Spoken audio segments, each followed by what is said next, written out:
Vous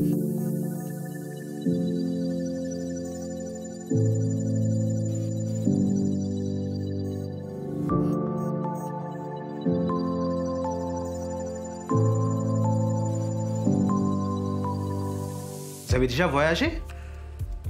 Vous êtes-vous déjà déplacé pour faire vos courses?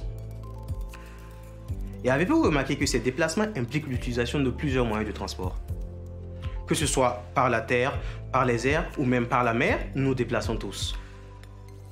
Alors, nous découvrons le plaisir de voir notre train être retardé, de rater sa prochaine correspondance ou encore d'être coincé dans les embouteillages sans air conditionné en plein été. C'est embêtant, hein? Heureusement pour nous, certains de ces désagréments du voyage sont souvent évités grâce à des outils qui nous informent en temps réel sur la situation du trafic. Je prends pour exemple l'application SNCF Connect sur notre smartphone qui nous informe sur les éventuels retards de notre train, ou encore le GPS Waze qui nous signale sur les embouteillages sur notre itinéraire de transport. Grâce à ces informations, nous pouvons choisir de rester chez nous et aller une heure un peu plus tard à la gare, ou changer l'itinéraire de notre voyage, ou même encore de moyens de transport. C'est génial, non? Eh bien, figurez-vous qu'il en est de même pour le transport des marchandises conteneurisées. Les conteneurs sont acheminés d'un point A à un point B par des moyens de transport divers et variés. Et comme pour le voyageur, ils sont très souvent confrontés à des aléas de transport qui retardent leur arrivée à la destination finale.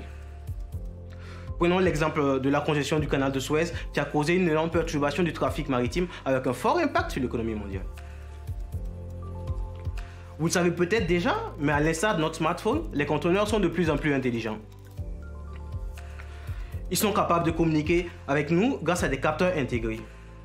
Ainsi, un peu comme les smartwatches à nos poignets, les conteneurs transmettent des informations de transport telles que leur position exacte, les variations de conditions de transport comme par exemple la température, l'humidité, la pression et bien d'autres. Conjointement à cela, les sources d'informations telles que les articles de presse ou les réseaux sociaux relaient en temps réel des informations sur des éventuels aléas durant le transport des marchandises.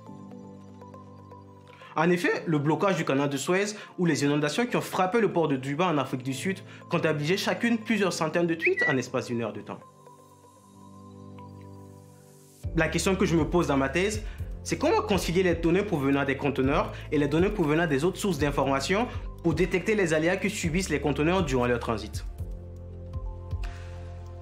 Concrètement, j'identifie et je récolte les bonnes données, j'analyse les informations qu'elles transportent, et grâce à cette analyse, j'extrais les aléas.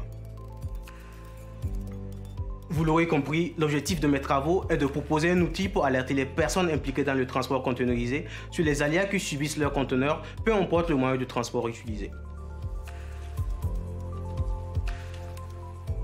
Tout cela pour vous dire que je suis un peu comme la notification de votre application SNCF Connect qui vous informe sur un aléa du transport. Mais attention, uniquement pour les conteneurs et cela, peu importe le moyen de transport. Ouh là! Voilà, maintenant que vous savez tout, excusez-moi, je dois aller prévenir Rodolphe que son conteneur aura du retard à cause des bouchons sur l'autoroute A46.